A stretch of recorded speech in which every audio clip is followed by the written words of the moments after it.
All right, what's up, everyone? We are back for another online Polymath Salon. Today, we're here with Michael and Dugan, who are both from the Wolfram Institute, which is fun.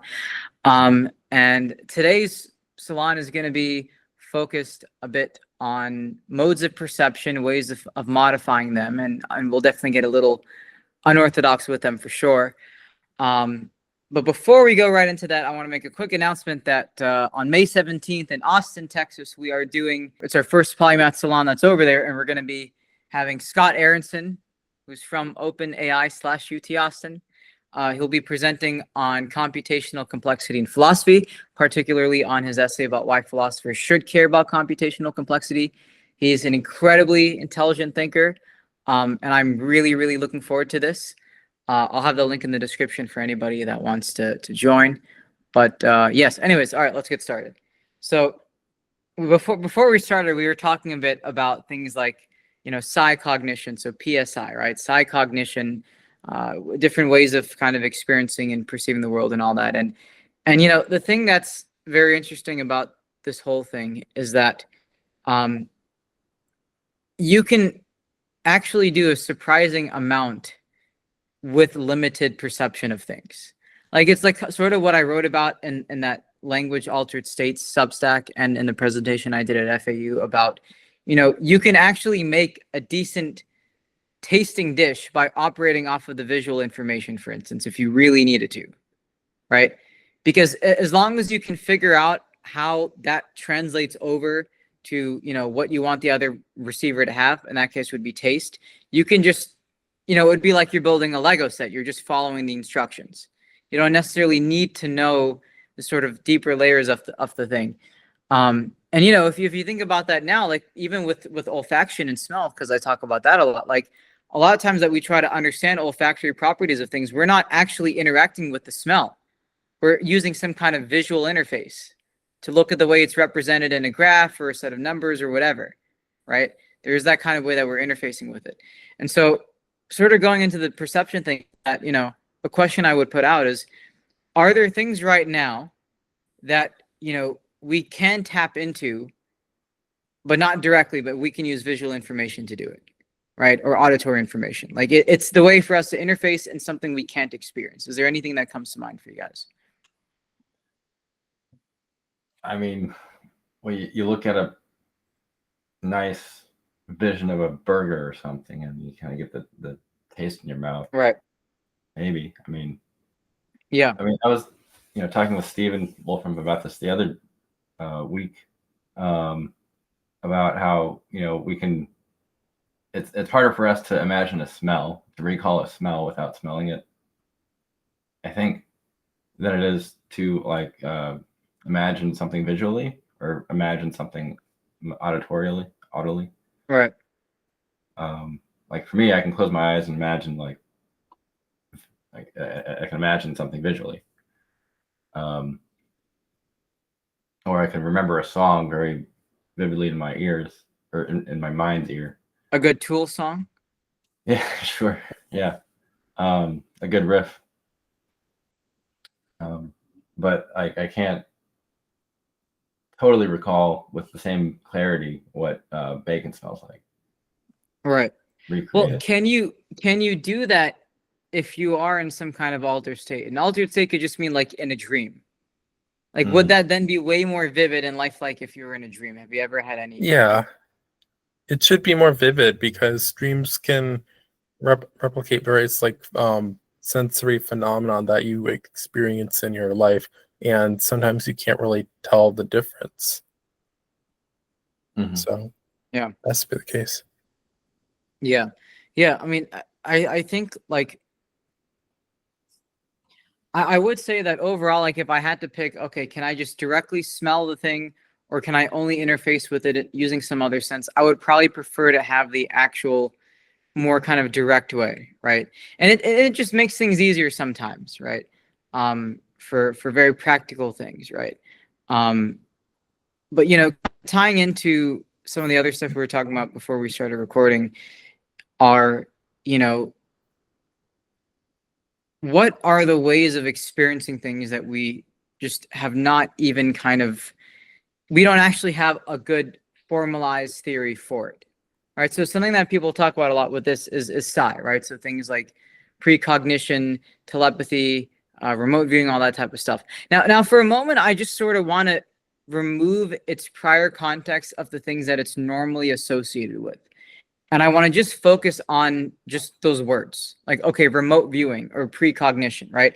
I mean, precognition sounds to me like you're experiencing a prediction of something, right? You're having sort of like if you have a really good idea and then it ends up, turning out to be a hit. Like some people will kind of make some prediction, in a shower thought type of thing. And then like 2 years later, that ends up being true. They're not in a dream. They're not in whatever. They just have it.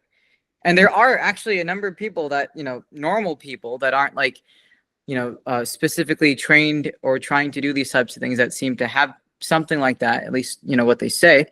And they, they just these ideas or thoughts that kind of come to them in their heads when they're thinking about things. And they usually seem to be pretty good at predicting those kinds of things. Now, a part of that also is I think, what I've talked about in previous salons about you're not literally thinking of it in your head consciously and piecing the things together. It's like a feel. It's like a vibe. It's like vibe coding. Not really, but sort of, right? So an example I'll give is, when I've talked to very, very good sports players, say people that play soccer or basketball or tennis or whatever, when they're playing that, they're not actually like consciously actively mapping that thing out in their head. They're just going off of the feel of it, right? And the thing is you're moving very quickly. You have to be in a different kind of state of attention to participate in an activity like this. And so it may not necessarily always be sensible to be, literally consciously mapping out, okay, I'm going to go here. Now I go here and then I go here. It's like a very kind of automatic feel, right? And an analogy I can give to this, even in my own experiences outside of, say, sports related stuff, is like if I'm playing a video game, like, if I would play, some racing game or whatever, I actually would try to not look at the map. Like if I would play Need for Speed or whatever, because, I'm Gen Z, I grew up doing that, if I'd play Need for Speed or something, I would try to not look at the map. I would just try to get a feel for where I was going. And, there are some racing games like Midnight Club doesn't give you, which was by Rockstar. It's a racing game and they don't actually, like Need for Speed has blocked out, like lines that keep you from going past the racing boundary. Midnight Club kind of lets you go anywhere and they just have like an arrow. And you can get to the arrow in multiple different ways that tells you where to go next kind of thing. And so I always kind of like just getting the feel of the map of the environment rather than specifically like plotting it out in my head, like this is here, this is here, this is here, right? And even with Minecraft, when you don't have any kind of map mod or anything, right, is you can go around and you kind of have to like get a feel for where you're at, which is probably what our human pioneers had to do when they were finding new land and stuff. It's probably very similar. I mean, most people just hit F3 and then like write down the chords and use that to move around essentially. Yes, but I'm saying by not using that, about getting a feel for things, right? So there is a couple of times points about that. So like playing sports, for instance, you're in this flow state, your senses are attuned and your muscles are going, you're playing soccer, right? So you see a little twitch of the other guy's foot next to the ball and you know that it's going to go somewhere. So like your conscious perception is about, a tenth of a second behind what's actually happening in reality. But what's faster than that is the way that the visual information in your brain has shortcuts to your muscles and your muscle memory. So like your body can coordinate behavior faster than you could perceive it. So, when you touch something really hot, that goes to these muscles in your arm and it pulls back before you're like aware of what just happened. Same thing in like a car wreck or something. You're driving, something happens, and you've reacted based on muscle memory faster than like you can piece it together in your mind after the fact. So there's the interplay between your senses and your movement that is a little automatic. So I would say that that's a factor. Right. And it actually, the other thing also, and this tied into one of the time perception salon things I did earlier about, training time perception. So one of the things that I would do is, I just set up a timer on the computer or whatever, and I would not sit and count the time. I would just like feel it. Like I would just have a feeling associated, like, okay, this was 5 seconds now, this was 10 seconds. And I'm calibrating that kind of feeling to that representation of time, that 5 or the 10 seconds or a minute or whatever. And then I would try to just increase those gaps more and more to see how much my mind could, infer that, right? And I'll actually say, like my mom would set a timer downstairs for us brushing our teeth upstairs for 3 minutes, right? So we'd brush our teeth. And like after a while, it just got to a point where it's like, right, is it now? And I hear the time go off. So there you go. Boom, That's it. That's it. Mm-hmm. And there's lots of people that also seem to kind of have this kind of naturally, like they just have a very good sense of time that way. It's not like they're sitting and counting it in their head.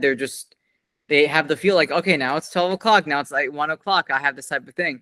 And something that I've always want to explore more is how that relates to sleep and training sleep, right? Because I've talked a bit in the past about, ways of how can you train yourself to sleep less healthily, right? So healthily sleep for less hours. So it's not actually damaging, but it's you're still in good health for it, optimal health, whatever.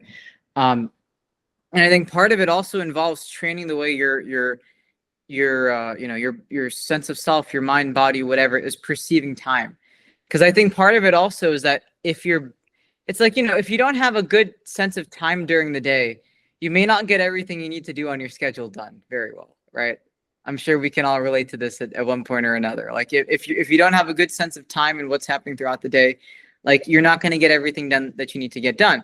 Now, if you use that as an analogy for the body, it's like, okay, if it doesn't have a good enough sense of time, like it may not get all the tasks that it needs to get done to replenish itself and keep itself in good health or whatever, right? And yeah, there's a lot more.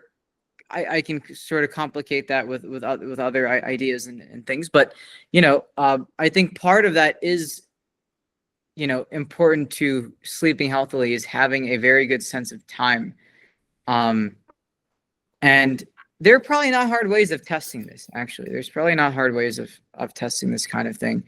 One way would be to also look at the way different kinds of musicians, right, especially if they're more experienced, are sleeping. Right. Would a guitar player have the same sense of time and feel for time that, a percussionist or drummer would have, right? And even then, like, we have to be very attentive to, when we say drummer, what kind of drummer, how good are they? How long have they been playing at this? Do they display a good sense of time in other tasks? And how does that transfer over to their sleep? There's all sorts of things you could probably look at that wouldn't even be terribly difficult studies. But my point with all this is that, yeah, you can have a feel for the time, a feel for the map, whatever, without actually sitting and actively mapping that out in your head. It's that kind of automatic thing that Dugan was saying. And I think there's things like psi abilities or whatever that probably actually fall under that, even though we don't use that name for it, right? So we were talking earlier about like body language and like micro expressions and all that type of stuff. Like, there are just some people that are like really, really good at picking up on those things. Right. And I'll think about this from like, the perspective of different observers and how I talked about like perceptual cryptography. Right. There's going to be, you could be putting out a signal, but it's going to mean one thing or nothing to one observer and then something completely different to another kind of observer. Right. So even in the case of like of body language and micro expressions or whatever, like I could be talking to Dugan right now. And unless I'm kind of trained to be able to pick up on those kinds of very subtle cues that he may be leaving out, for all intents and purposes, I'm not seeing anything. It's not there to me. It doesn't exist to me, right? And I think there's things like that are probably labeled psi, but aren't like psi in the way people think of psi abilities. All right, let's expand on this because we were talking about it earlier. Right. So I was making a point of, someone might be attuned to where they might not be consciously aware of all of the different micro expressions that a person might be putting out, but their perceptual system is taking in that information and then relaying summaries to the conscious self. And so all of a sudden you get this weird feeling that this person is, you're playing poker, and you get this feeling that they're bluffing, even though you can't like pinpoint all the different cues that your visual system picked up on, or your olfactory. They might be perspiring some, some There you go. hormones or Yeah. something like that. Pheromones. Yeah. Pheromones. So that's one thing to keep in mind. Talking to poker players would be a good avenue for this. Oh yeah. Well, I mean, the other thing that I think about with this, and I've also spoken about this earlier because I always try to connect these things, is I think this is actually at an in-person salon and then also an online one about, like one of the reasons our language is the way that it is because it was a way for us to send it to other conspecifics, other agents, other humans, right? It's not easy to go and directly communicate that feel you get as a poker player, like the actual feel to somebody else. Now you can do that using visual information and words and all of that, and you can try to describe that feeling, but it's not that actual qualia that's necessarily being transferred over unless they're like really trained on it in a specific way, right? A lot of people say they have the feel for things, but people don't necessarily know like what exactly that means. If I tell you there's 2 apples, you're going to be like, okay, that's 2 apples. Yeah. Usually, right? And so it's not that I don't think it can't be trained. I'm just saying it's just something, the way things sort of have played out is I think that's just what was kind of favored or selected for or used. But I think you can do the same thing with that kind of feeling of time going by or what a poker player gets or all that. I think you can also train all of that, right? Because the whole thing that I'm very focused on with all this Ekkolápto stuff is I'm focused on actionable items. Mm-hmm. Taking the blind spots we don't even know we have and turning them into something actionable, right? And so, a lot of time, like the olfactory stuff, that a lot of that did also just start from like, how do you enhance cognition? How can you get, better memory, attention, intelligence, yada, yada, whatever, right? I mean, that was kind of where a lot of it came from. Right. So it's like you can train yourself to say like, okay, I'm going to pay attention to like these micro expressions. Like I'm a poker player and I want to train myself, right? So it's like, okay, you have like quivers of the lip, eye stuff, ears, whatever it is. Right. Hands. And so you say, okay, I'm going to pay conscious attention to this type of micro expression and then train that until like it's an unconscious paying attention to, like you have. Yeah. It's like training muscle memory. I see. I know what you like, mean when you're saying this. I know what you mean because I have some level of the same experience to base that off of. But if there's somebody else, that's just, it's like it becomes an automatic check that your sensory does, and you're not like consciously aware of it, but you're like your senses are automatically checking for these things, and then relaying you the summary. So you get these intuition feelings without having to consciously go out and seek out like the ears and the eyes and the nose and the hands. Right. It's all being picked up on because you've trained your sensory apparatus to do that.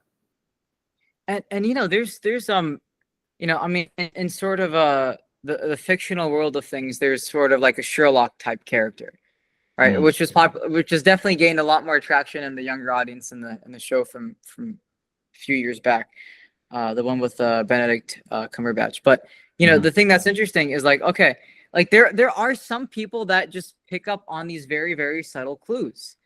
Sometimes they're lawyers, sometimes they're physicians, and I think to be a good physician, it's also to be able to train yourself to pick up on those certain cues. I think some people are already good at noticing those things, and then some people train it more. But these are things that are constantly being used, and it's a thing that happens in a lot of like deal making and social interactions. Like you want to know, it's the poker thing, right? Is someone bluffing you? Are they screwing with you? Is this person I'm talking to and potentially making this deal with or whatever? Do they mean what they say? Are they trying to get something out of this? Whatever. Like these are not new things. I'm not saying that any of this is new per se. I'm saying that what would be newer and helpful is finding a way to tie this all together. How does, things like working memory and IQ and these altered states and consciousness or whatever relate to things we're talking about with like getting a feel for what happens in poker or a business deal or a physician in the hospital type of thing, right? Finding a way to tie all of that together. into this kind of very bigger framework of perception and cognition. And you know, I had a talk with someone the other day, technically part of a salon, about, you know, having the right kind of theory and model for these things helps you go about, it helps you waste your time less. It restricts things. There's a drawback because a theory is also kind of telling you what you maybe shouldn't explore, or what may not be worth exploring, even if there's an odd chance that there might be something out of it. But it does, it gives you a guardrail. And I feel like a good theory is a guardrail that you can change if you need to. Or you don't want a guardrail that's there and you can't change it. You don't have the ability to change it or modify it. A good theory is a guardrail. It keeps you, you know, guarded on a path, but you can change it if you need to. Right? So you know, again, going into actionable things, we'll talk about what the initial title of this was on like vision enhancement. So for a long while now, the people that know me already kind of know about this a bit, but I have this thing that I've been working on for a while about how to improve your vision. And it kind of started from this question about, you know, do you see with your eyes or with your brain? Right? What's your answers to that question? Your eyes see, I mean, physically speaking, you have, you know, retina cells, and those are relaying information, and that's all being processed. And then a lot of stuff is being filled in by your visual cortex. You know, for instance, the stuff around your foveal vision is being sort of right pasted in, and you're just kind of saccading this like very small region of high resolution data and piecing together your vision. And there are, you know, temporal aspects to that as well.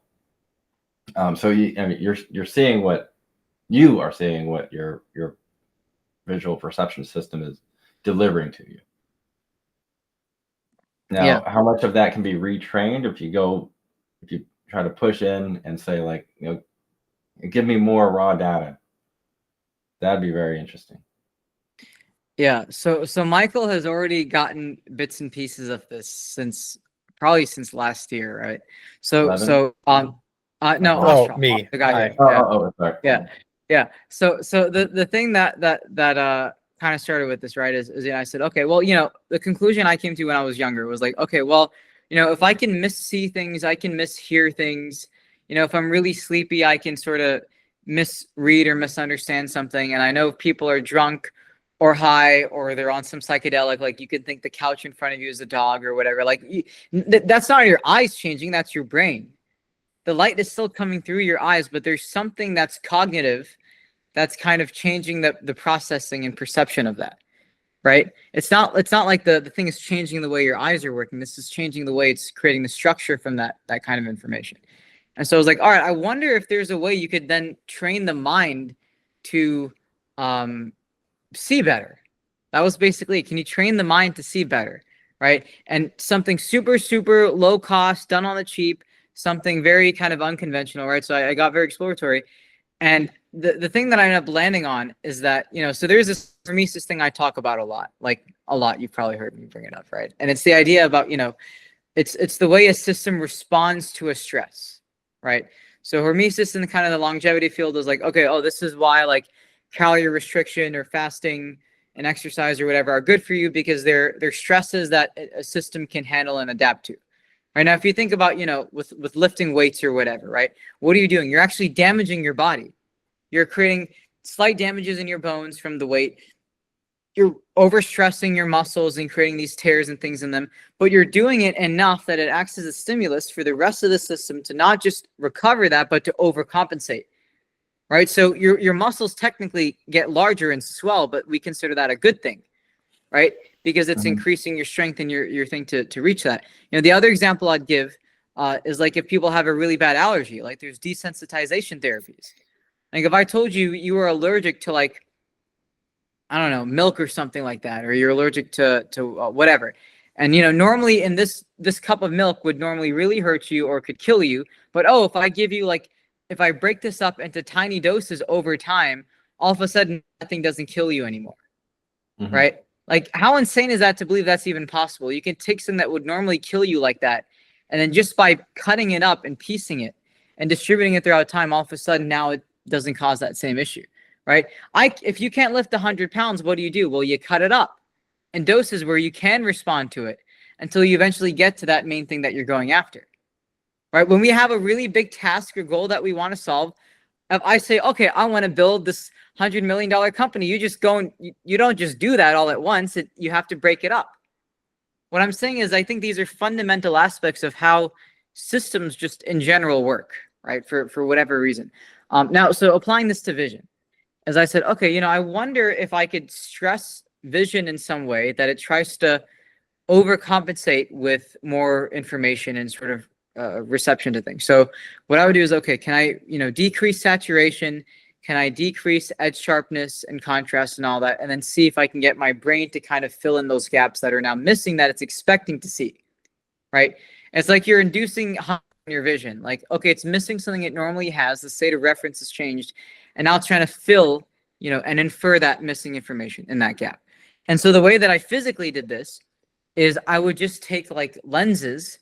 All right, so like the ones that I have that some people have already used is they kind of have this distribution of noise, of like plastic particles of noise on the lens that, when you look closely, it looks like a bunch of dots everywhere, but from far away, it feels and looks like a haze. Now you wear this. Now there's a very specific art to getting the haze right. If that haze and that blur isn't right, you'll have no effect, right? So the thing is, if there's too little contrast, too little sharpness or whatever, if it's too blurry, it won't work. You have to have the right sweet spot where you can still, let's say you're reading, an essay or an article, right? You still need to be able to read the words and follow the images or whatever, but it needs to be stressed just enough where your brain can try to fill in that missing information. If it's too blurry, if it's too low contrast, it doesn't work. Now, see, this is one of those things where you kind of have to it's such an experiential thing where you kind of have to have somebody try it. But I'm definitely going to bring a couple to Austin. I'm going to bring a couple to Austin just as a little fun thing to experiment with. If someone wants to wear that during the salon, and I'll say, all right, now take it off and see if there's a difference. So usually what people do is they wear this, right? And it definitely seems to work better if you wear it while engaging your visual attention. So if you're playing a video game or you're reading something, it's better than you're just kind of walking around. Or you'll get an effect from walking around, but it's way more noticeable and useful if you're, reading or playing a game or whatever, and you're wearing these things. And some people will feel the effect within minutes, and then some people it takes them half an hour. More needs to be done to understand, why that would be the case. Michael, as a member from our lab, has tried these, and he felt them right away, very, very quickly. And then other people took a bit longer for that to happen. And the way some people have described it feeling is, it feels like they were just viewing the world with a foggy, dirty windshield, and now they've cleaned it off. But that foggy, dirty windshield was your normal vision. Now, here's the thing that's interesting, right? The other thing is that because this is sort of training your mind to take in more visual information at once, reading comprehension increased in speed, at least whatever tests that I've done in the meantime. Right? You can, for speed reading, you're going to be better at speed reading with it, type of thing. It's easier to go through a book or whatever, and it just literally feels like it's less friction to move on from one word to another. You don't get locked onto one word as easier. It just feels like you can glance at the thing and get more from it, right? Because it's working your mind that's kind of scanning and reading things harder. So, and another analogy I could give is, have any of you ever lifted something really heavy for a while, and then you picked up your phone or something, and then the phone felt really light? Yeah. It's that same kind of thing, but in your mind, neurologically, right? So that's the thing. And the other thing that's interesting too is that when you do this for a while and you take it off, because it's training you to make use of less saturation, less sharpness, contrast, whatever, is that now when you take it off and you look at things, now things are more sharp and colorful. They're more saturated and whatever. I'm not saying you're inducing tetrachromacy, but it's just you very directly feel and notice more colors and saturation and things, right? And sometimes when you first do this, the effect can last from a couple minutes to a couple of hours. There's a lot of variance in people. More needs to be done on that. But what I can say is that if you train on this enough, it does stick. it does definitely stick. And, you know, I've had friends that have done all sorts of sports and they've trained with these things outside of the sport, and they've noticed an improvement in, like, they're able to see better underwater or track a tennis ball better or whatever, right? So another thing that's interesting about this is multi-object tracking. So there's all sorts of tests for these, right, which you can try on your own. But, you know, let's just say you try wearing these glasses and you try reading and you do whatever. And, you know, you do that for even like a week. You'll definitely notice some things you can kind of take home after that. And then if you try on like the multi-object tracking, so some of them, there's like actual bigger programs for it that like athletes use, but you can also just make one on your own, just program one really quickly. And it just has, you know, multiple little dots moving. You've probably seen these, like they have little dots, like yellow dots on a black background, and they move around and you have to be able to keep track of them. And the thing that I first noticed is, oh man, I can literally just track those things way better. Like it feels way more effortless, and it feels like there's way less friction to track those things, right? And then I noticed, oh, if I look at like a soccer game, like I can just see more of what's happening on that field. Yeah. I think athletes have this by default. They train for this, and they definitely do that. But I think what makes a very good athlete is not just those physical things; it's a cognitive thing. So this is something I'm super interested in.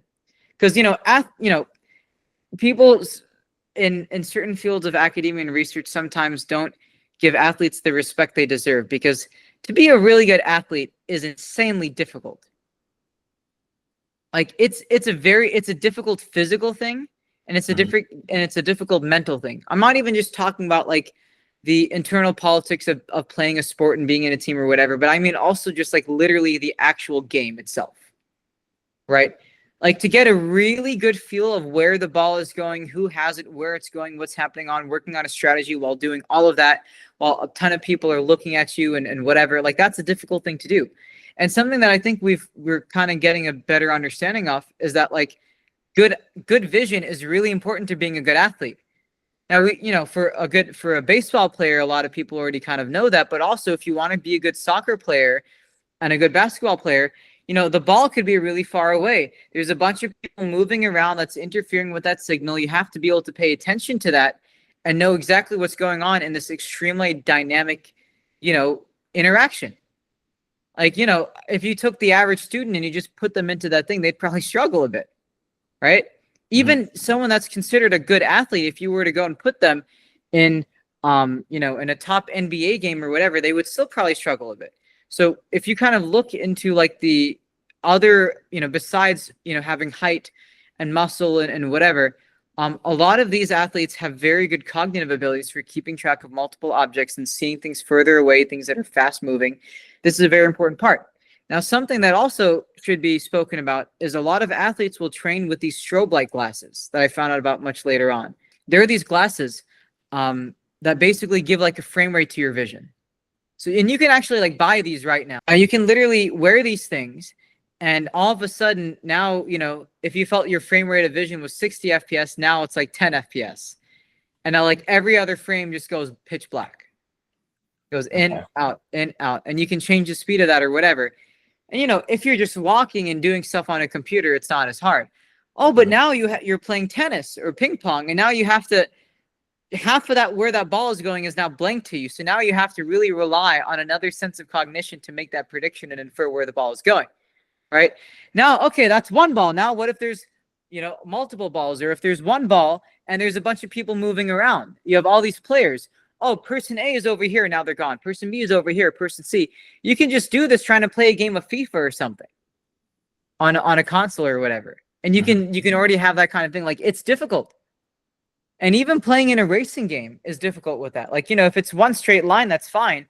But if you're trying to keep track of where you are in the map and, you know, how to make these very tight turns very quickly, that's hard. So what I found out is a lot of athletes already train with this type of thing.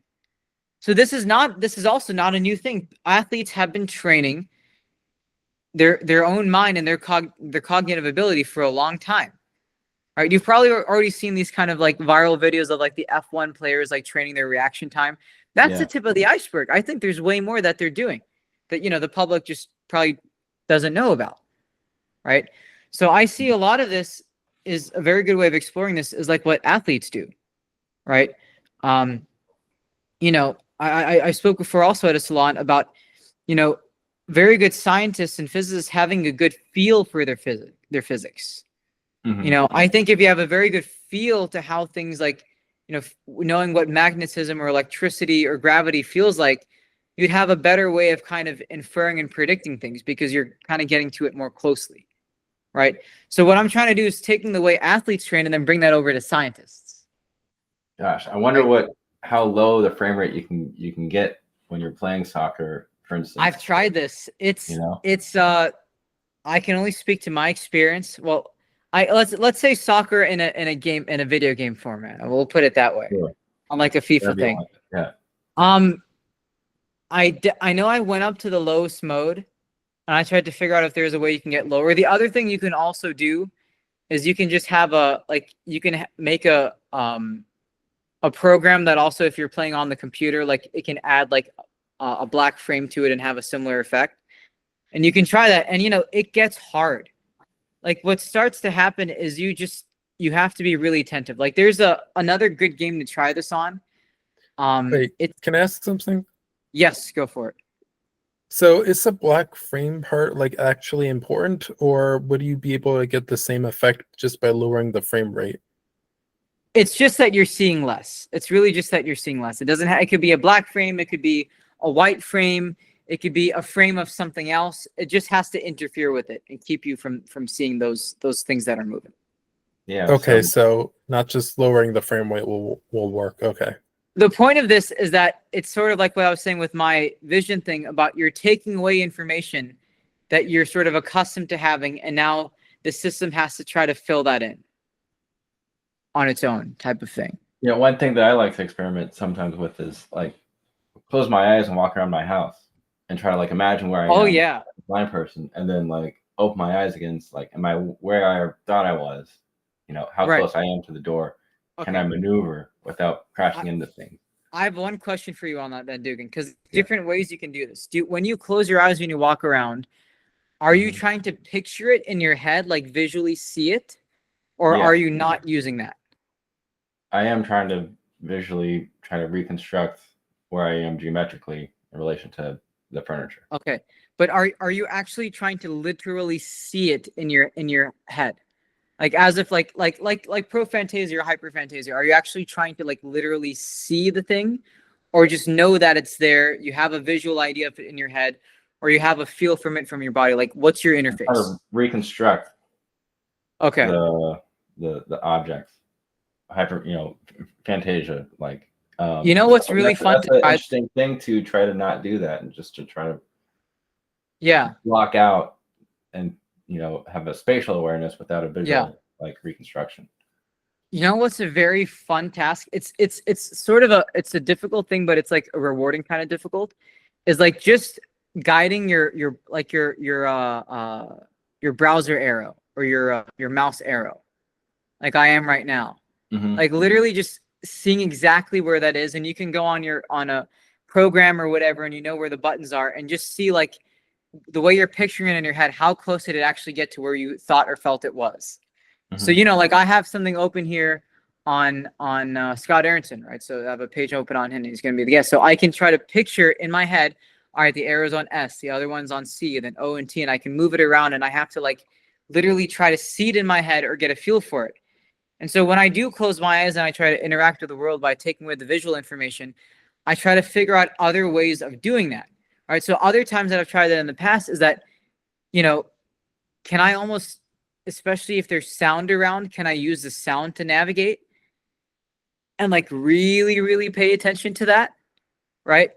And what you may end up noticing is, okay, you have to like hit something to make that sound to then figure out like how that's reacting to the things around you. And you can just try this like in your room. Yeah. Like just make a knock on a wall or on a table or whatever, and just like really try to sit and feel like, well, what else is there, right? And if you want to do an added challenge to this, if you spend a little while, have you seen those upside down glasses? I was about to say that. Like, it'll invert your vision. Yeah. Now, so the question, like, okay, I haven't tried them, but I'm curious about them and other experiments like that. So you can invert your vision, and I wonder what the switch over time before you start seeing things right side up again in your mind. Right. Which is interesting. That's not your eyes doing that. That's your brain that's switching things and adapting. Right.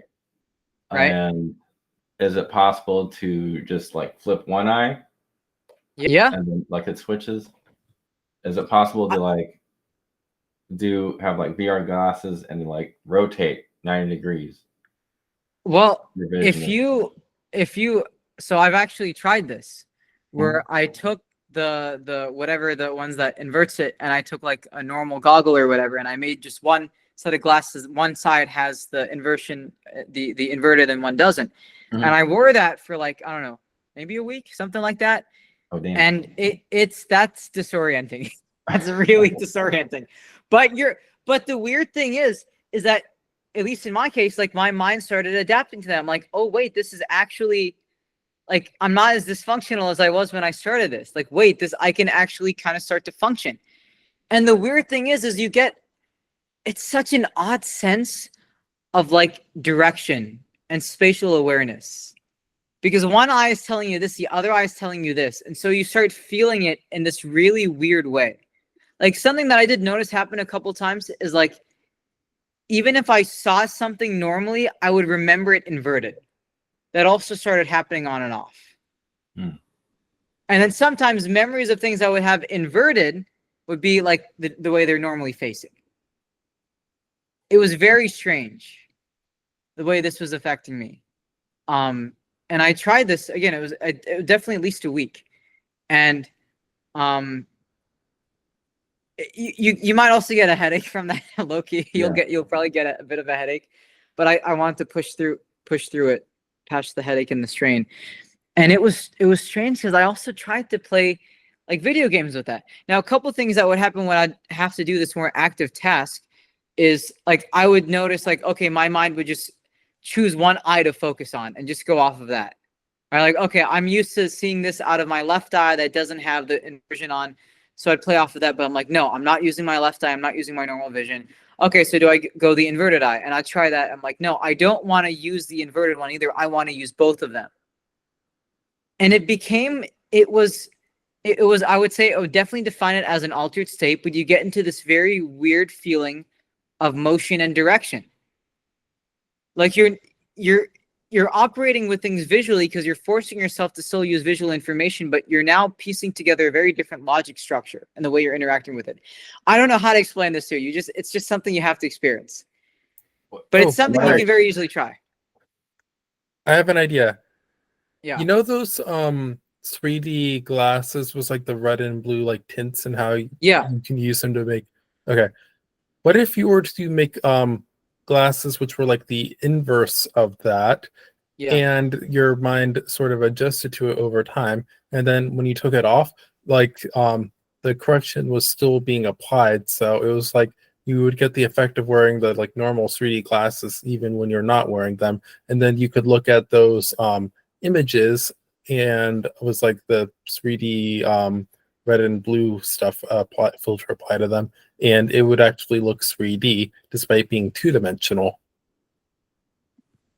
So this is, I can't say I use that specific example, but I've had a similar thought about ways of training yourself to feel depth. And the way that I was doing it was like through different like the Necker cube optical illusion, or trying to train myself to see things with more dimension or be flat or whatever. So here's the kind of background on that. So remember, I had this kind of agnosia thing, whatever, and that was kind of the thing that really got me into, understanding, perception, information, whatever.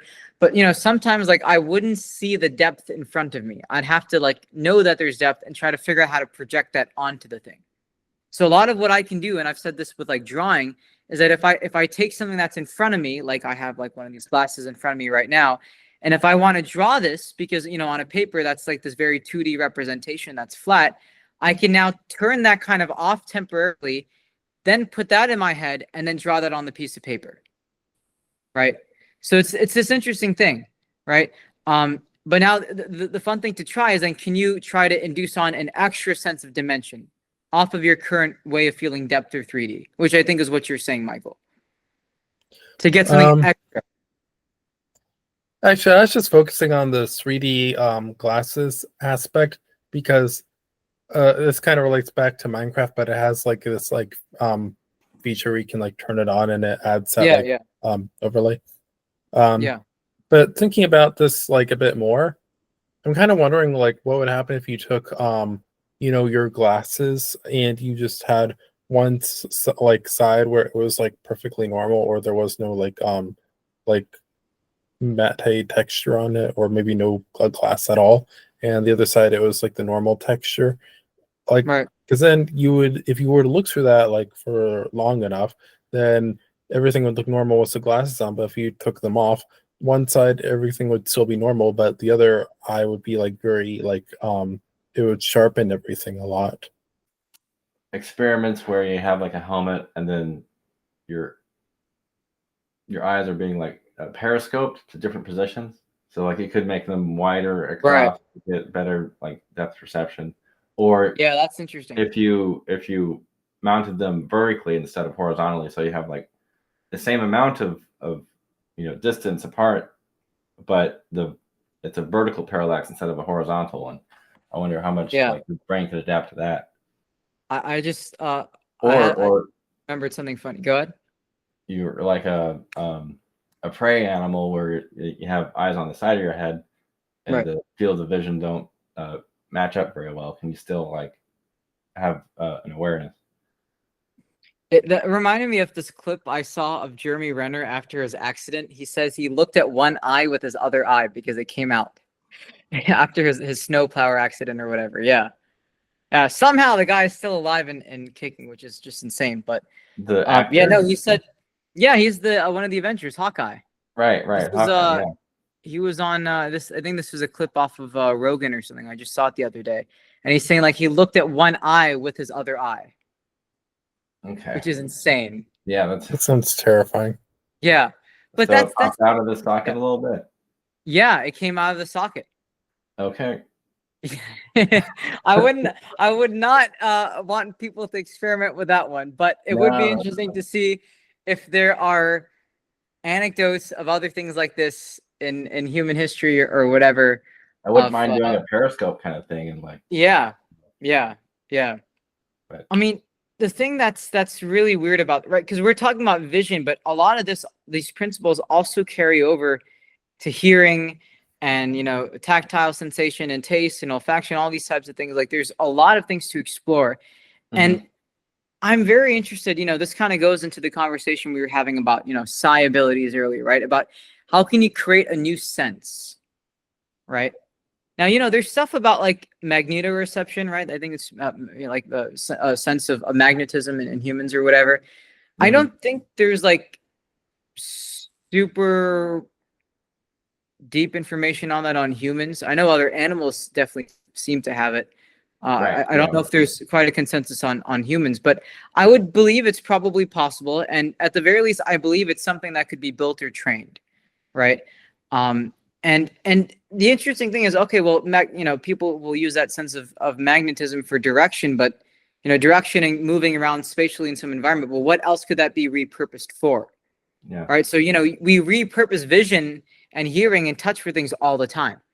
Right. So having a sense of magnetism could be used for a lot of other things as well. Right. So I don't know, but yeah, that's just kind of where I've been at with this type of thing. I did want to do it. Go ahead. I mean, I'm pretty sure I've read somewhere that that's been tested in humans, and we do have a weak version of it. At least in some humans, like a weak version, yeah. I mean, the optimistic side of me, metallic to my forehead sometimes. Maybe I'm just like touching the hairs on my skin, but I feel like there's something there tingling. Wait, say a little more about this. Hold on.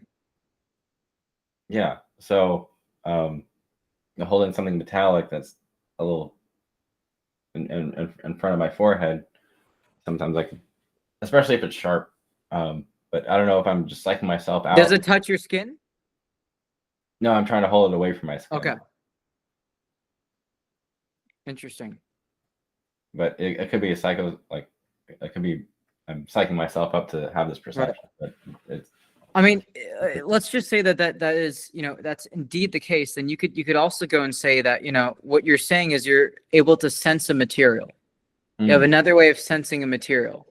Yeah. Different kinds of materials have different properties and can mean different things to us, right? So that's also another thing, because I'm just trying to think. The other thing that would be interesting to see is that how these things change in like very stressful survival situations.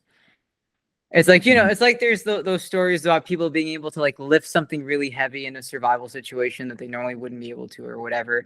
But also, like, we know, like, when you're if you're in a very intensive situation that's kind of like life or death, like there's a very big part of your mind and body that responds and changes to that, right? Your entire state of attention and memory and perception, things people have been able to say, like, their vision changes in those types of states. Like, things just stick out to them more. They're more, they're it's like if you feel like you're being watched, you might notice more details about things, potentially, type of thing, right? Right. So there are ways of like, tunnel vision is like you have your foveal vision, and then your mind typically goes through a lot of extra work to like fill in what's around. Right. But if it's tunnel vision, it's like, okay, we're dropping that and using those cycles on something else. Right. And so all you see is just this. So I wonder if things like magnetoreception, or if there's other kinds of senses or whatever, that they come out in these kinds of states of stress, or, depending on the things that we're exposed to, right? Like, people will say, like, to be in certain kinds of states, to have these psi abilities, you have to be in a meditative state, you have to be whatever. Okay, so it's an altered state. There you go. Maybe things like magnetoreception or other stuff or whatever also come out when you're in this kind of fight or flight situation, right?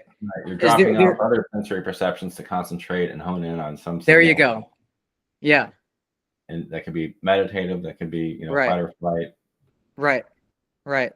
And I talk also quite a bit about, again, repurposing things, borrowing things from other states of perception. Like in the Substack thing, I wrote a little bit about how you can, if you get really good, if you're aware of your dreams and what's happening, and you create associations of certain things that are happening in the dreams, you can try to drag that into your waking sober state, right?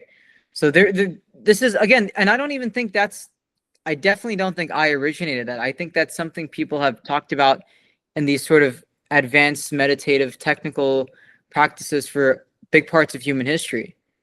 Like, I think whatever cool thing that I'm thinking about or may think of, some of these people may have already at least experimented with that in the past in some way, which is depressing, but actually very exciting, because that means, like, oh wait, maybe there's more to it, type of thing. But the thing that was very fun for me to try is, like, when I be in a dream or whatever, because I've gotten pretty good at being aware of things, is I'll try to take something that I'm feeling in my dreams, like state of being and experience during that, which particularly is that type of context switching thing that happens very easily in your dreams, or when you're particularly sleepy. Like, you may even notice it if you're not entirely in dreams, but you're in some kind of hypnagogic state. And it just feels a little easier to shift between perspectives and trains of thought, right? So sometimes you can go too far off and it switches too quickly. And then normally in a waking state, it's harder for us to switch. But if you can channel it right, you can almost get into that in-between state where it's easier to switch. And if you get really good at that, you can start to drag that into your waking state. So I actually do think that there are aspects of creative thinking that are borrowed, that we're just kind of, naturally born that way, are borrowed over from things that happen in our dreams and those kinds of states. I think being able to think and feel about things abstractly is similar to what happens when you are dreaming. Not that the entire dream is that way, but there's aspects of the dream that are like that are also there when you're awake. Yeah, you can make associations between the things that are more loosely connected, for instance. Right. Anyways, yeah, I don't know. I guess we'll maybe start to wrap it up in a couple of minutes, because this one's a bit shorter. But I don't know. I did want to just put some of these things out there, and talk specifically more about, like, training new ways of experiencing and sensing things, right? Because even the olfactory language, that's still technically, like, not like completely new. Like that's something you can kind of use some traditional stuff to do. But you know, Can I yeah, say something real quick? go ahead. I think that there is a way you can probably experience some like new qualia, if I had to guess, but I would like try to accomplish it more in terms of games. Right. So if you're like playing a game, like even like a game theory sense, you have like a state of the system, maybe like the real world or something, and you have a goal that you're trying to accomplish, and you know the rules, and you're trying to figure out what's the best action you can take such that you accomplish that goal. So this requires thinking of these like actions that you need to go and take, or something you need to enact. Maybe like, so we're used to dealing with visual and auditory like qualia, and using those to like figure out what we're going to be doing next. And like because we're so used to dealing with like that type of data, we are able to like naturally experience like that information as like proper qualia. But I think that there's qualia that differs from that, which could be experienced, like maybe mathematical like operations or logic gates. Perhaps there's a way you can experience that as like proper qualia if you're trying to figure out like a algorithm or like a series of binary gates which does a desired operation. Perhaps if you are able to understand it well enough, you could think in terms of logic gates essentially in circuits, and like and properly experience them. Does that make any sense? Yes. Yeah, yeah. I mean, it's, having qualia about very abstract objects such as, mathematical structures. So it's like you get a sense about like how to prove something, and like for me, I can't really get too far away from dealing with mathematical objects from a visual or geometric perspective. But like, so like algebraic operations are a little foreign to me, but geometry is more like my speed.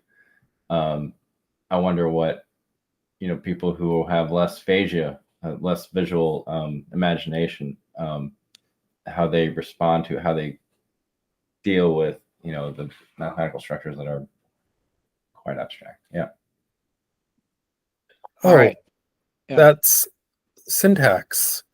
Yeah. Mm-hmm.